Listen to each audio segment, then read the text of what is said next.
you want to do, you know? Marc Sims has been seeing his barber once a week for several years. The 43-year-old says those visits have trimmed more than just his hair. They've also helped him lower his blood pressure. I didn't know it was a silent killer like it is.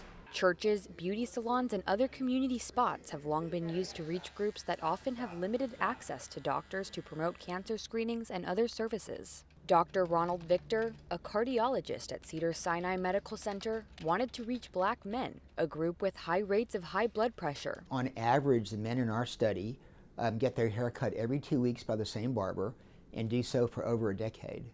So I think I'm a pretty nice doctor and have pretty loyal patients, but nothing like that. Pharmacists worked with 52 barbershops to test and treat about 300 men. At the start of the study, their top pressure number averaged 154. After 6 months, it fell by 27 points for those who saw pharmacists. For a high blood pressure trial of any kind, this is a very large effect.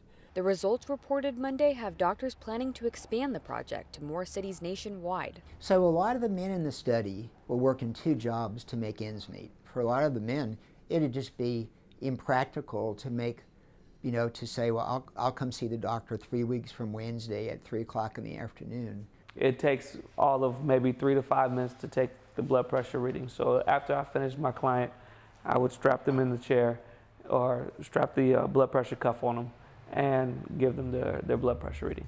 Sims says he didn't know he had high blood pressure until his barber convinced him to get it checked. At 175 over 125, Sims was told by a pharmacist that he was at risk of having a stroke. My barber, he took my blood pressure every week.